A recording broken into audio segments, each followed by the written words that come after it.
Friends, hello everyone. My name is Igor Bushkovsky, and today I will be with you. We are the coffee suppliers for Dodo Pizza, and today I would like to tell you about our story, about how we started working with Dodo Pizza, what sort of ambitions we had, what sort of obstacles we encountered, what sort of ups and downs we had, and what sort of future plans we have. Right, so our partnership started in 2011, and imagine, we were just a small, ambitious company, and we opened our first coffee roasting in small city of Syktyvkar. It was just a small shop of 6 square meters, and I was very proud. I was sitting in my office, and then there's the small woman comes into my office with a backpack. Her name was Zhenya Petelina, and she tells me, "Hello, we would like to buy the most expensive coffee machine that you have." And I ask, where do you need this? And she says, in our basement, in a pizza shop. I say, we have a flyer, but why do you need it in your basement, such an expensive machine? And she said, no, we need it. Okay, it's your call. So, okay, we signed the deal, signed the contract on the supply and delivery of this coffee machine. So I go home, and my daughter is sitting, and she shows me, "Dad, look at this cool new pizza shop that just opened." And I say, "Wow, look at this." And the Fyodor was offering a promo, buy pizza and get a free Coke. And my kid really liked this promo, and for an entire month we were buying this combo promotion. And that was the moment where our fruitful cooperation actually started. And I think just over a short amount of time, Dodo Pizza became our key partner in my business. So, yeah. But, how should I put this? Dodo Pizza was growing so quickly that we couldn't keep up with it. And at one point of time, our first competitor that got on the market, which was a company, Paulig, they just, they went like this and brushed us aside. They just brushed us aside. And that was it. And as you can see on this picture, we were just, kicked out with a very high trajectory. For me, it was shock. I was shocked, I was flabbergasted and taken aback. I didn't know what to do. So we tried to reimagine ourselves, and we thought that this shock can actually serve as a great momentum for our company. We started to develop ourselves. We started working on our errors. We tried to fixing everything. I knew that I had to bring them back. I had to bring Dodo Pizza back. And to do that, I need to launch, larger supplies, larger stock. I need my own software. We needed to stay inside Dodo office, and that's why we continued serving their coffee machines. And I was, of course, in great pain when I was fixing the coffee machines that was using the grain of our competitors. But I knew that was just, that's just temporary, and I only had one chance. So I had to bide my time, and I prepared myself. And yes, that moment actually came to us. There was keynote meeting. I met with Ilya Zomba, and Ilya, for some reason, I don't know the motivation behind this, but he believed in our company. And when I asked him, Ilya, how can I, get back to supplying coffee to Dodo Pizza? And he says, no problem. We don't have a federal supplier right now, and by the end of this year, you can supply to whoever you can agree with. So you can supply this. From the legislation level, there is no contradictions on this, but you cannot expect any sort of help from us. It's all on negotiation basis. And as they say, you have to stay proactive, and I just opened up a map of the city, and I started to planning my routes. I flew to my uncle in another city. I flew to Dima and Yuri Toroyanov. I was in Tyumen, I was in Getovsk. I was meeting with Sergei Gritsenko. I was meeting everyone. I was helping them open these pizza shops in Tolyatti. And everywhere I went, all of the guys started to working with our product. So we were, of course, rendering them servicing help, so pizza shops can call us and, for example, clarify something. How can we set up or adjust this coffee machine for this or for that? We were always, meeting them halfway. We were always helping them. And it turns out that for the guys, we didn't just become coffee supplier, but also as a servicing partner.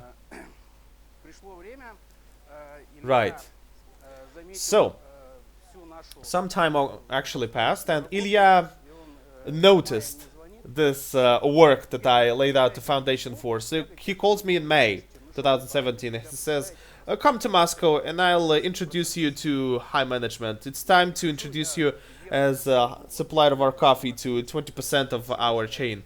I was, coming into the office and I was saying to myself, finally, I got this. So we go into the meeting room and Grisha says that, yeah, everything's good, but we don't need Magbush. We need Lavazza. We need Brand. And as you see, I had gray hair now. That was when I got this gray hair on my head. And I was sitting and thinking to myself, what is happening right now? And I understood that again, I was and left without Dodo Pizza. And I was faced with the strongest global competitor, which was Lavazza. When we left meeting room, Ilya says, I never imagined that someone would actually raise this question. But I'm sorry. You have only a couple of months to sell out your remaining stocks in an orderly fashion, and then we will switch on to Lavazza. And I decided for myself, okay, that it means that you have a couple of months. I have 2 months to fight for Dodo Pizza as my client. And this very evening, I flew to Samara, city of Samara, and I was checking all of the settings with all of the pizza shops that we were servicing. We were, meeting every point, and I didn't surrender. And I think that was the right thing to do. So next, there was a test. There was a public poll that was done on the internet in communities of our social networks, and they asked, what is tasty coffee to you? And there were a couple of answers. It was either, fresh roast, it's either 100% Arabica, it's either Lavazza coffee, or it's Paulig coffee. And I think 90% of people, they answered that it's either 100% Arabica or it's just fresh roast. And it turns out that at that moment, I came back into the game. They pulled me back. But again, against me, there was a fierce competitor. Again, one more. It was a coffee laboratory. It was a company. So we held a tender for a couple of pizza shops in Moscow wanted our coffee. A couple of pizza shops wanted their coffee. This coffee laboratory. And as they say, we just, finished pretty much at the same time. But I won by the skin of my teeth. And I was actually saved by the bell that I think 30 or 35% of the chain was working with me. And those guys, they vouched for me.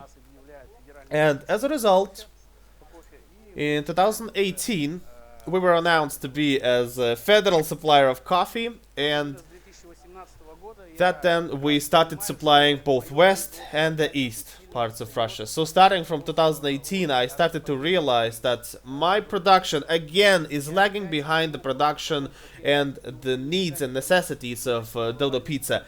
And again, I'm risking of losing them, this time ultimately. So we started complete revamping. We rented new facilities. We actually installed all of the gas facilities and utilities, and together with Sofia Korobleva, we started Dodo Blend, which is specially prepared for Dodo Pizza. We also launched Rainforest certification. We were the first one in the company to do so, actually. This Rainforest Alliance certified logo, that means that it's eco-friendly. Now it's proudly sitting on Dodo Pizza coffee. So 2019, what can I tell you about that? So my coffee direction at the second part of 2019 was headed by Denis Chernobayev, and I think at that point of time we made a small revolution with him. And why I'm saying that? Because we were introducing and implementing a lot. How should I put this? We changed a lot of groundwork. We changed the standards. We were also monitoring with the Dodo monitoring that the temperature of milk was always optimal, so that the guys were filling the coffee at the necessary levels. And in 2020, during the pandemic, me and Dennis, we also, we weren't resting on our laurels. We designed a new packaging for Dodo Coffee Retail. That's how I call it. And in 2020, this very coffee, is now being sold in Wildberries or in Ozone, in Utkonos delivery service, but yet we cannot enter retail market with it. But still, we're continuing our fight, and we will get there. We will obviously get there. And if someone from retail is watching this broadcast, please take notice of Dodo Coffee Retail. This we pour our soul, me and Dennis, in it. Okay, let me get back a little bit to the end of 2019. And, again, very briskly, Svetlana Voroshilova just, disrupts our peaceful life. We understood what it was. I still remember it to this day. I was sitting and drinking coffee with the team in Dodo canteen. And I was just, talking to Svetlana. I'm telling her, we revamped our facilities, it's all new, it's brand new. And she says, Igor, you're not gonna pass the audit. And I was just shocked. How? I invested so much money in this. And she says, no, you're not gonna pass it. Okay, so what are the risks? If you fail 2 times, you will lose Dodo Pizza. And again, second part of all my gray hair is my first meeting with Svetlana. So I came back home. And I was just, sitting there and thinking, why? I mean, everything is, top notch. What else can I do? And so I invite a special expert to my work. And when Natalia, the expert, entered the facilities, just, the doorstep, she says, you're not gonna pass audit. Oh my god, I think to myself. And then we started this fruitful work, very, thankless work. And I think it was Christmas holidays. We tore down all the walls. You can see it, this picture. We tore down everything. All of the walls. And we were reinstalling them. We were, making everything really so that all of the conveyor belt system could operate functionally in our facilities. And in 4 months of time, we were ready to pass the audit. So, for your understanding, this is the audit. It's... we spent, I think, considering all of the purchases of the necessary equipment, we spent about 8 million on it, and we continue to do so. For this year, I'm not sure if we can do it or not, but we're planning to buy a scanner, a special X-ray scanner of finished products, so that there wouldn't be any sediments or stones that would end up in our coffee bags. But audit guy told us that we need X-ray for our coffee sacks. So this fly trap, this blue fly trap, as you can see, I would like to tell you about this. It looks inconspicuous, but when this auditor guy comes out to us and he does his audit things, and I, introduce him to our facilities, and I tell him, look at this fly trap, and he says, okay, bring out the journal. What journal? The journal of how many flies you killed. I said, no, we don't have that. But we actually had journals and logs for everything. You can see at the leftmost picture. But we didn't have log for all of the flies that we killed. And then he comes to us again, this audit guy. And I tell him, now we're counting all the flies we killed. And he said, excellent. Bring out the analytics of the log. What? What sort of analytics? And he said, oh, yeah, what you don't know. Where do you have the most amount of flies, least amount of flies? You need to build up the chart. And I said, god damn it. And we're losing points because of this fly analytics and logs. Not a lot, but still. And that's how we passed this HACCP test. And we spent 7 million rubles so that the coffee and you would be absolutely sure in the quality of it. And when one of my roast experts asked me, Igor, why do you need this certification, this audit? You invested so much money in it. And I answer him, how many competitors we have? About 800. And my competitors, from 800, I have only 10 competitors that has this certification, this audit. Because big players can only select only one of those 10 companies because only they can guarantee food safety. And this is the equipment that we bought. In 2020, 2021, we got this nitrous station, we have this separator, we have a special sorting bench, and the auditor guys told us that we need to have two of them. One of them is the main one, the second one is the backup one, so that we wouldn't, again, let anyone down. And starting from 2020, we decided to, make a switch of this renowned company, Kyrgyzstan. So now, I think our shop can produce about up to 100 tons of coffee per month, but in 2021, I think we also make an additional roasting shop. We led a special gas pipe to this shop, so we don't have any problems with gas. And it turns out that now I think we can, in orderly fashion, can increase our capacities by up to 200 or 250 tons. So that's, again, based on the demands that we get. We just, install additional roasters, and all of the documentation, it's already been received by our government agencies. Right, and now I would like to tell you about our future. This slide about the telemetry and the monitoring. So, in 2021, we started working and spending a lot of efforts on telemetry project. This telemetry project, what can it give us? Look, so now to telemetry we installed only coffee machines, WMFs, so we can remotely, in a short-term future, can connect to our coffee machines without any sort of participation of our partners. We can just call our partners and tell them, don't touch the coffee machine, we're going to set up remotely. So we can do this remotely, we can see all of the settings remotely. If Dodo Controlling is, walking in your shop and checking the time of extraction, the temperature of milk, we can see that without your participation remotely, so that your coffee would be perfect, 24/7. What else can telemetry give us is that, for instance, imagine this, picture this, a year of seasonal drinks. And if we, for example, in 2019, we introduced espresso for 3 months in our chain, we had to change the Americano settings. Here, all of the WMF coffee machines that are connected to our telemetry chain, you can readjust them within just 1 day, and one guy can do all that. It's a colossal save of money, it will save you costs, save you time, across the entire chain. That's, a small glimpse into the future. And I think on this note I would like to conclude my presentation. Oh yeah, that's the picture of telemetry, that's how it looks. That's the center that we're going to build. Have an amazing and productive week, everyone, and have a lovely weekend. Bye bye, guys. Thank you for your attention.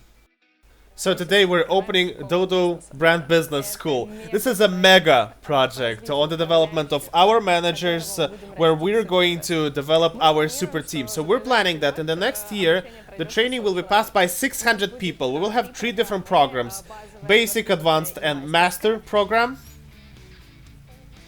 So this Dodo Business School is a education that will boost our managers, make them better, boost our pizza shops, boost our metrics, boost everything. We've been preparing for a longest time, we've been developing state-of-the-art practices. We picked up and adapted all of the instruments, and we've been waiting for this launch day. We will have 45 participants, 3 courses, 2 basic ones and 1 advanced one. We're launching advanced one today. So this is another step towards the future of our company, where the majority of our employees, they're trained, they're qualified, they know what they're doing, they're self-developing, they're developing their employees, developing their teams. And you will for sure will know about each other, you will be able to exchange best practices in different pizza shops. You can pass a preliminary registration, you can make a self-evaluation and get into the group. Don't be scared, don't wait. There's a lot of content within every program. It's, face-to-face training, it's video classes, homeworks, dissemination materials, and a lot of things that I'm not going to spoil. Right, and I think the idea of development, the idea of career training has been at the heart of our company, right at the start. And the material that we can pass to either people, to our managers, to our employees, We cannot organize it any other way. The best way is to open up a Moscow business school. So I have my big experience. I have experience in working in drinking, and I would like to, exchange some practices with Dodo. Yeah, so I would like to develop myself, and I'm waiting that I'm gonna become more outgoing person as a manager. I have my own special goals and more. Well, I see the happiness index more than 70%.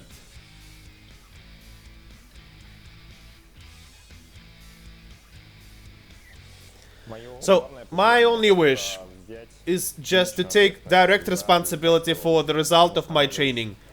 Because again, it depends only on me.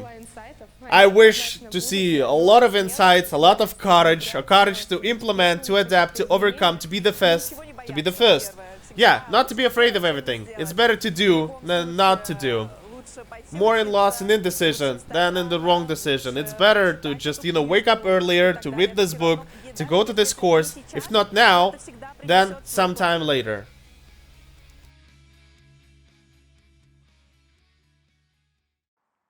Good morning, everyone. My name is Farukh. I'm COO of Dodo Pizza Kyrgyzstan, and today I would like to share with you what's new in our market and what's been happening. So let's start.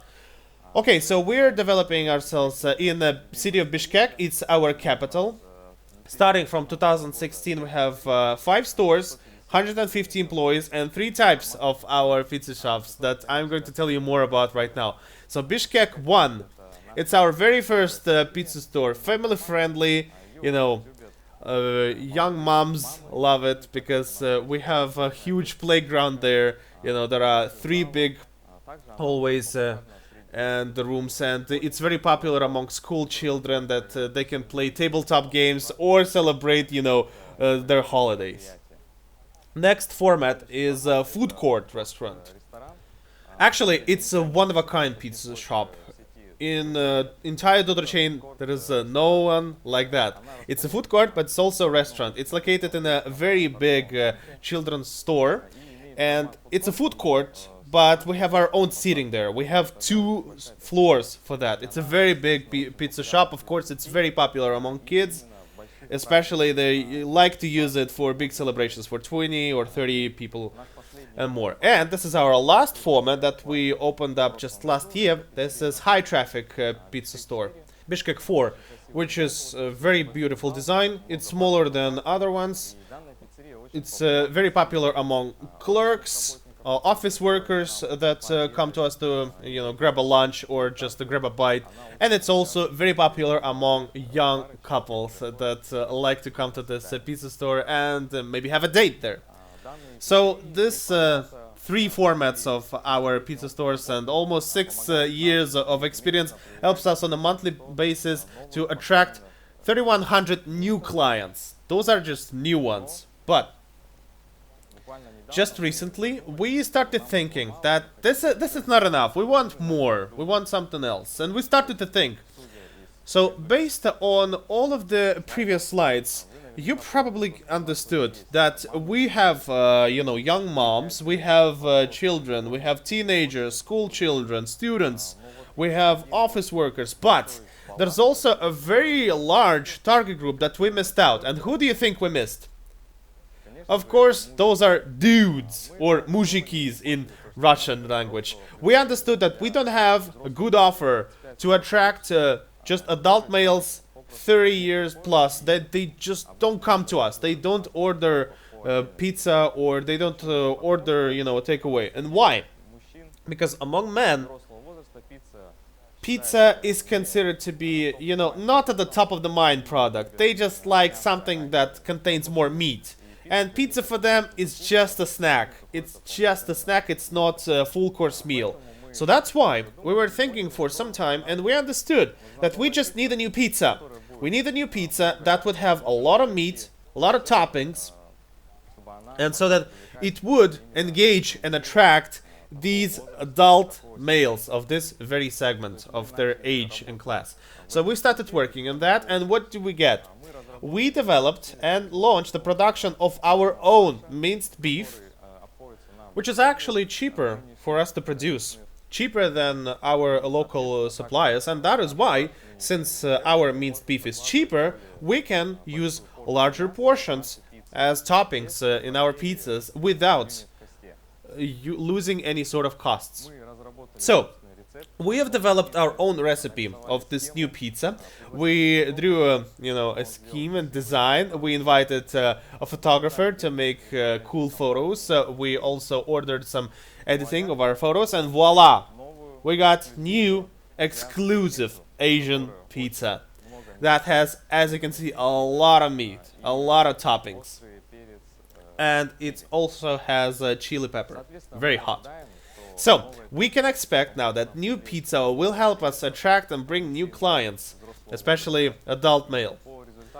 And based on the results of just 3 days of our sales, we sold more than 80 Asian pizzas, which actually, it's not a wow effect, but it's a case in point, I think. And our new clients plan is not just 3,100 people, but 3,500 people because of this one new pizza. Next piece of good news, we launched, how should I call this, trays instead of boxes in all pizzerias. So in all of our pizzerias, we give to our clients pizza on trays. And this method has lots of advantages, and the most important ones is that we save almost $2,000 on a monthly basis because we don't need to produce as many boxes as we had before. It takes, less space on the table, so it's more comfortable for our clients. Again, it's eco-friendly because we use much less paper. Less paper means less garbage.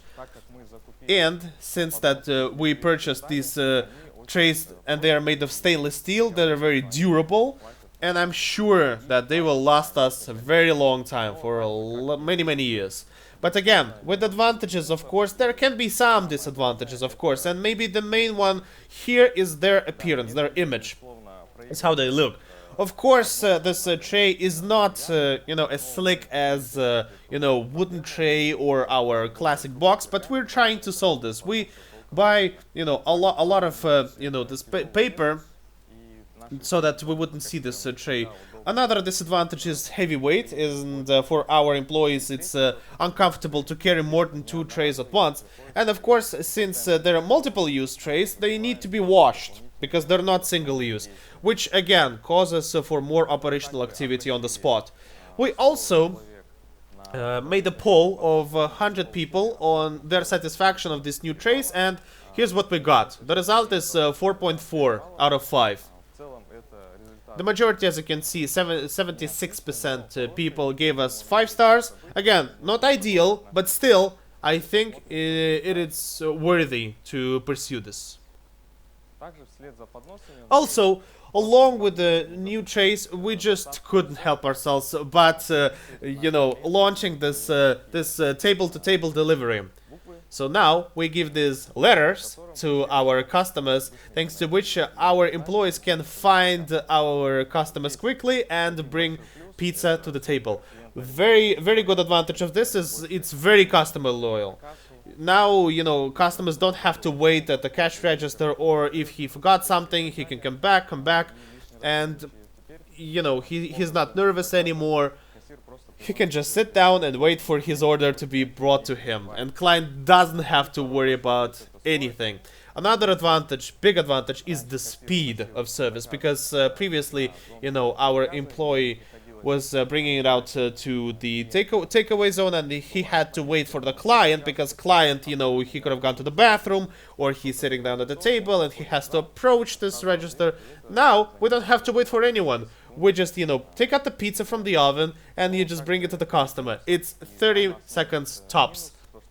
Of course, the disadvantage is that we have to fight with, who do you think whom? The cashiers, of course. Unfortunately, not all cashiers, reacted positively to this news, because not all of them, of course, are ready to take this extra step, this additional physical effort, and be paid, the same pretty much amount without any sort of raises. But we will try to stand our ground. We will try to launch more trainings to explain to cashiers why we need this. If necessary, we're going to hire new cashiers if the old ones don't want to cooperate. And basically, we just need more practice to get used to this. Also, another thing that I would like to share with you, dear friends, is, a small, bit of history at first. Every summer, we have a lot of drops in sales and lots of empty restaurants because the majority of our citizens, they just go to, vacations, to some tropic getaways and whatnot. So, of course, the biggest disadvantage in summer is that we're losing a lot of pieces and basically lots of losses in general. So, here are the results that we had in pieces in June this year. So basically the actual price, pesto and pepperoni, was 25 and 29. Those are our most popular pizzas. So basically we were not, earning anything from our pieces because half of them were just written off. And at one point of time, one of our managers, he got a very cool idea. Why not launch Roman 4 pieces pizza? So Erjan, the manager, that's his name, he calculated, and in his pizza store, he's writing off half of all the pizza pieces. And he thought, why not, cook 8-piece pizza, but instead 4 pieces pizza? And this method has lots of advantages. The biggest advantages is that they're always in stock. Even when you have low sales, we couldn't always afford, to put out 8-piece pizza because half of it we always had to write off. Lots of combos were put on pause, clients were unhappy, so on and so forth. Also, it's several types of slices, so we can, put not just one pizza of just one type, but two pizzas of 4 types. And also the most important thing is low losses, the lowest we've ever had. So if in June this year we had pesto and pepperoni 25 and 29 soms, in August in Bishkek 5 pizza store we reached the results of 40 and 42 respectively of actual value and price of our slices. So unit cost is about 40%, which is a very good and healthy number for our chain. And I think on that note, I will conclude my presentation. Thank you for listening, and I wish you fruitful, industrious week. Welcome to Kyrgyzstan. Please come to us. And if anyone has any questions, you can write to my email you can see here. Thank you for your attention. Bye bye.